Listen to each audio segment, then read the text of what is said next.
During the early 1960s, Yale University psychologist Stanley Milgram conducted a series of social psychology experiments on obedience to authority figures. His study measured the willingness of men from diverse backgrounds and levels of education to obey an authority figure who instructed them to act in conflict with their moral convictions. The participants were misled into thinking they were assisting an unrelated experiment where electric shocks were administered to a learner. When the fake shocks were given, their intensity gradually increased until they reached levels that would have been lethal had they been real. Unexpectedly, a very high percentage of the participants reluctantly followed instructions in the highly controversial but valuable experiment. The Stanley Milgram experiment demonstrated that even the most inhumane orders will be obeyed. Incorrect. 105 volts. I don't know. I told you I had heart trouble. My heart's starting to bother me now. Get me out of here, please. My heart's starting to bother me. I refuse to go on. Let me out. Continue, teacher, please. Go on. The next word is sad. Well, I'm not going on if he refuses to do it. The experiment requires that you go on, teacher. If he refuses, I won't. Whether the learner likes it or not, we must go on until he's learned all the word. Take the check back. I'm not going to hurt the guy. No, the check's not the issue. It's absolutely essential that you continue. Well, he don't want to. I refuse to. Well, you have no other choice. You must Yes, go on. I have a choice. That is, if you don't continue, we're going to have to discontinue the experiment. We'll have to. He says cut it out. After all, he knows what he can stand. Right, I took that thing, the slight one. It was enough for me. I wouldn't want to be getting that every time I got a wrong answer. That's my opinion. That's where I'm going to stand on it. Well, you know, I keep giving them shocks. Continue, please. I'm up to 390. Continue, please. Something's happened to that man in there. Nice one, gold, dollar necklace, moon, paint. Something's happened to that man in there. You better check in on him, sir. He won't answer me or nothing. Please continue. Go on, please. You accept all the responsibility? The responsibility is mine, correct. Please go on. I feel all right, but I don't like what's happened to that fellow in there. He's been hollering and we had to keep giving him shocks. I didn't like that one bit.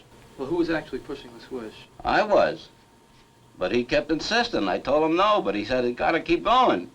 I told him it's time we stopped when we got up to 195, 210 volts. But why didn't you just stop? He wouldn't let me. I wanted to stop.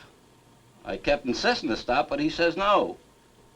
In light of these findings, we will examine similar situations in the real world, such as the military, where authority and hierarchy play a significant role.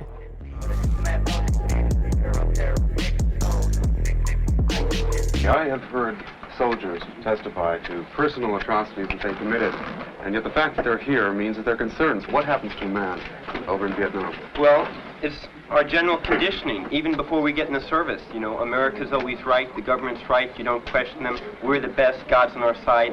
And things like what happened at Hiroshima and Nagasaki showed it's okay to kill civilians if it's for the best interest of the nation. And when I went there, I went twice, and I believed that it was in the best interest of the nation. And I was sufficiently brainwashed where I did go back the second time, because I really believed it was right. You didn't feel that morally you shouldn't carry out some of these orders? I felt whatever was in the best interest of my country was what was best, and that's how I was raised to believe. There is a common belief that our willingness to harm is simply driven by a need for self-defense, and that humans are inherently violent animals by nature. This is an oversimplistic, ideologically driven perspective, often repeated for political gain, but it lacks any evidence and is not grounded in reality. There are some situations in which people seem determined to inflict harm on others, while there are also situations in which people display an unusual amount of hesitation. The decision-making process is typically influenced by a number of factors, because the phenomenon of violent behavior and dehumanization is far more complicated than it may seem. The brain, a pulpy mass of cells and fibers, the center of human intelligence. It controls learned and conscious behavior. We must look to the whole brain functioning as a unified organism, thinking a problem through and making the right responses.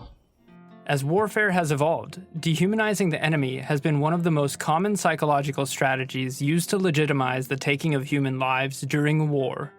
Modern psychology research shows a strong link between dehumanization to mass violence and human rights violations. Dehumanization causes people to lose moral engagement with those they victimize because they regard them as outsiders who are not like themselves. By viewing people as inanimate objects or animals, it becomes easier to treat them unfairly compared to how their fellow humans are treated.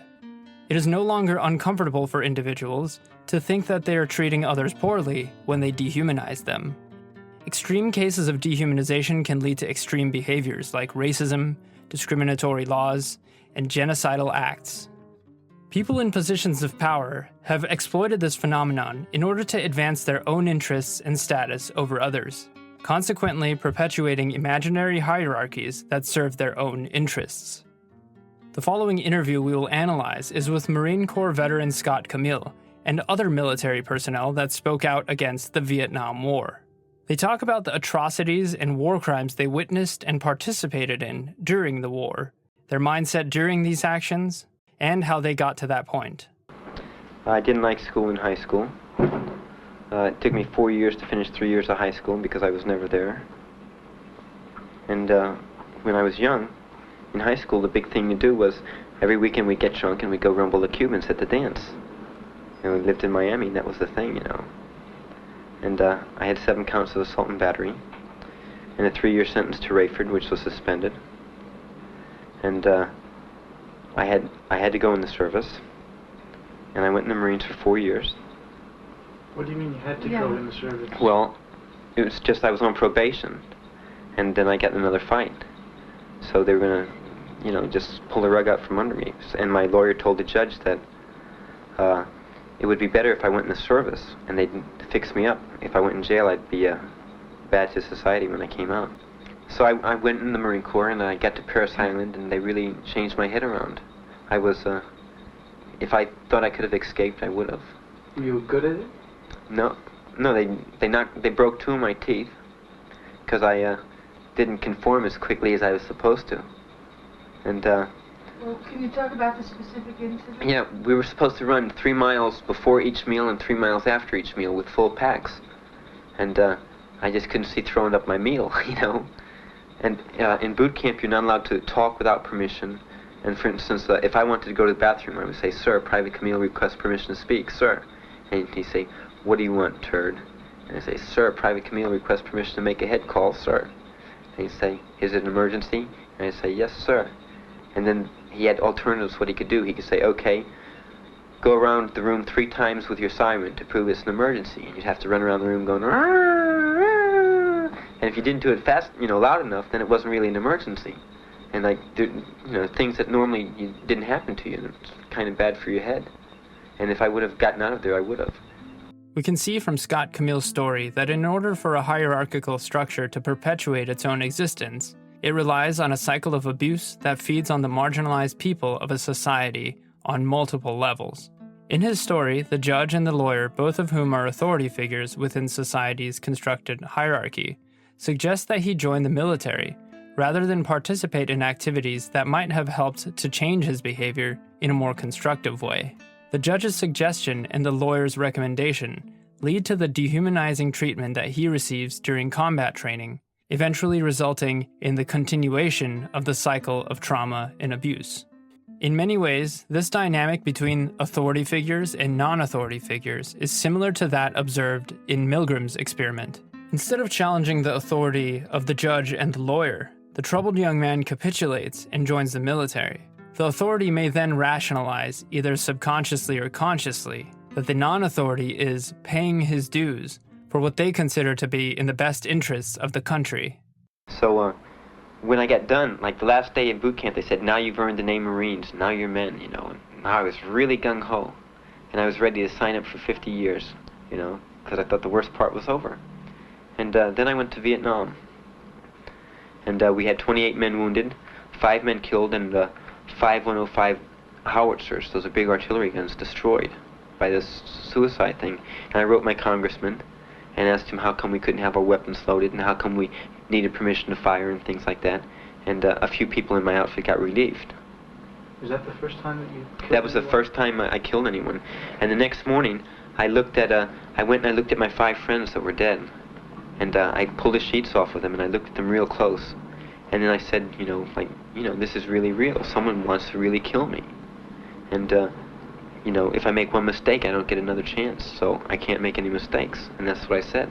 And I decided at that point that I would kill anyone I could, knowing whether they were innocent or not, just to make sure I wouldn't get killed. And that was my philosophy. Like, if I'd go into a village and have to kill 100 people just to make sure there was no one there to shoot me when I walked out, that's what I did. And that's what I did when I was there. Whenever we moved into a village to reconnoiter by fire, this means to, whenever we step into a village, we're to fire upon houses, bushes, anything to our discretion that looked like there might be someone hiding behind or in or under. What we did was we'd carry our rifles about hip high, and we'd line up on line and parallel to the village and start walking, firing from the hip. Now, there were times when Vietnamese villages have man-made bomb shelters to protect themselves from air raids. Well, sometimes when we come to a village, a Vietnamese would run out of the bomb shelter, for fear of being caught. So consequently, this surprise would startle any individual, and they would automatically turn and fire, thereby uselessly killing civilians without giving them a chance. Do you feel that your boot camp training sort of prepared you for that kind of attitude at all? Well, in boot camp we used to, every night we had to say, before we went to bed, we'd have to sing Marine Corps hymn. And it was laying at attention in bed, we'd sing the Marine Corps hymn, and then we'd say, another day in the Corps, sir, for every day's a holiday, and every meal's a feast. Pray for war. Pray for war. God bless the Marine Corps. God bless my drill instructors. Pray for war. And every night we had to say that. And when we'd run and we'd sing songs, we'd sing, like they say, kill, kill, kill. And when we, at our judo practice and knife fighting practice and bayonet fighting practice, it was always, that was the yell, kill, kill, kill. And, boy, you're going to get to go over there and kill some gooks, And it was something that we were looking forward to, to put our training to use and serve our nation's best interest. Well, we thought it was our nation's best interest.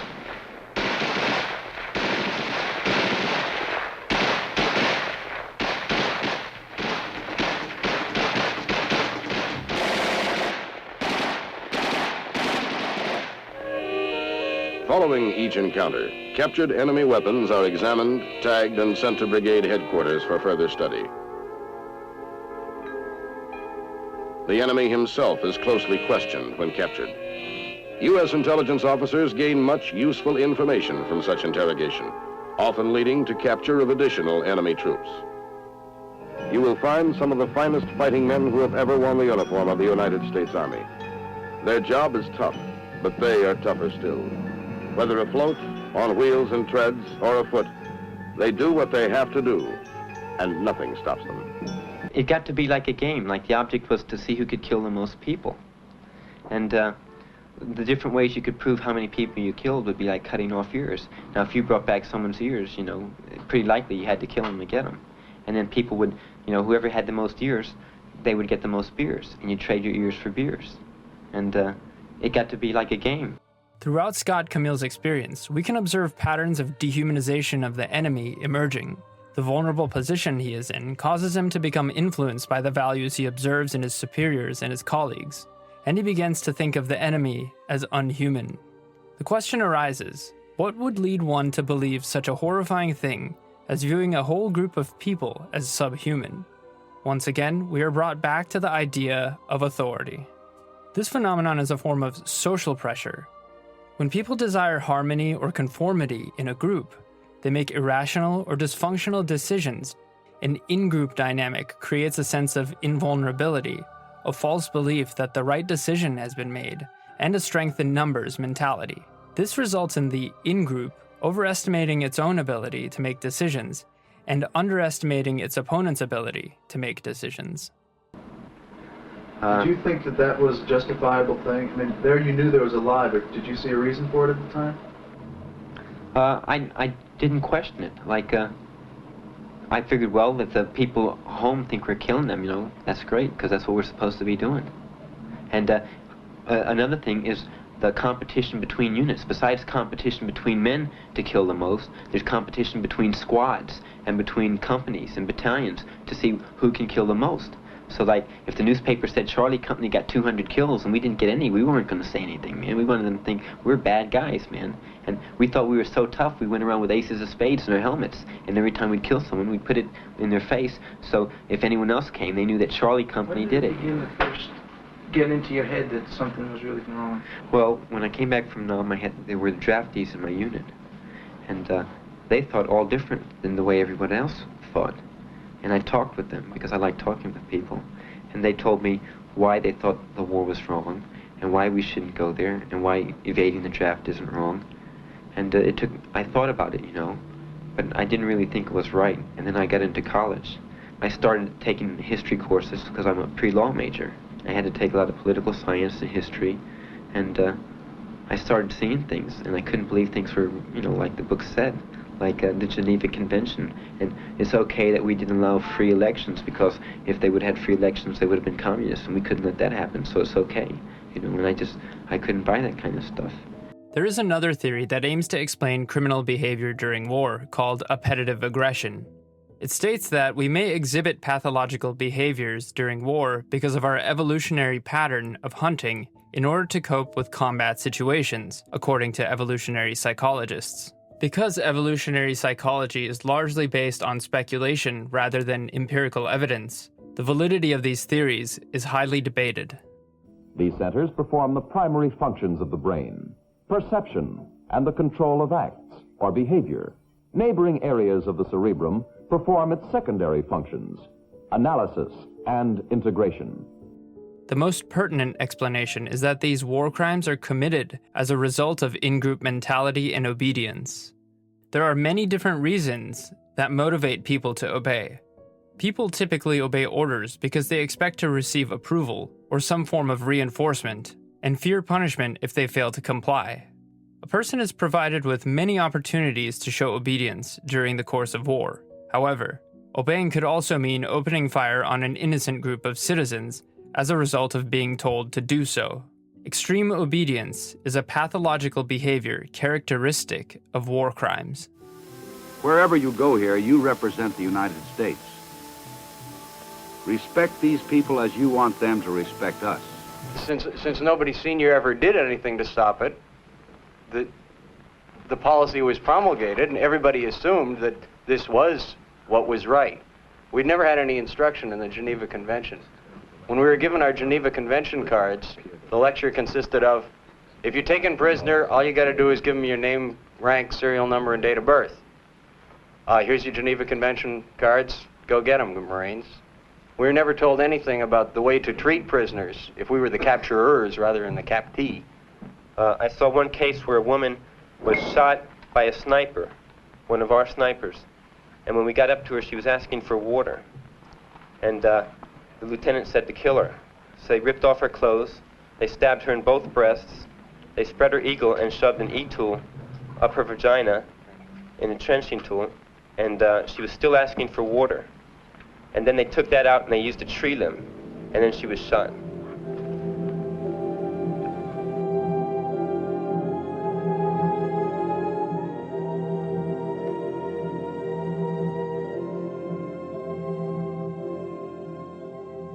On March 31st, President Johnson had ordered a bombing halt in all areas of North Vietnam except the immediate panhandle above the DMZ, an area through which massive numbers of infiltrators and their supplies of war continue to pour.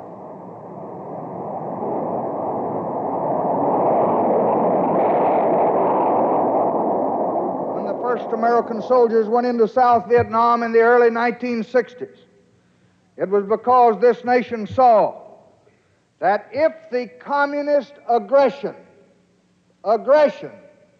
if that aggression there succeeded, the entire region of Southeast Asia would be in mortal danger, and the threat of world war would be more ominous.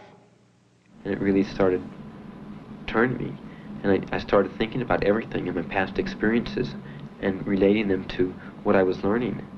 And thinking about what we were really doing in Nam. You know, we weren't benefiting the people. The only thing we're doing over there is for our own economic gains and political power. It's like the balance of power.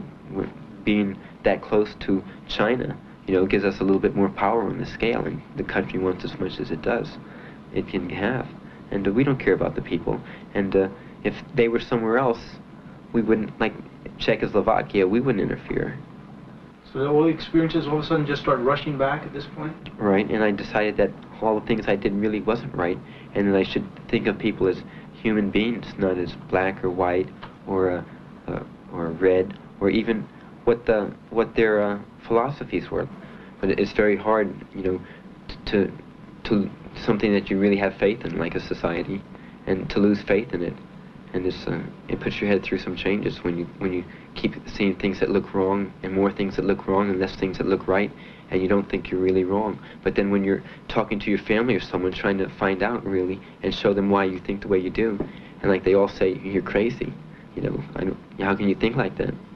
In order to gain a deeper understanding of power, authority, and hierarchy, it is always beneficial to look at war as a source of information.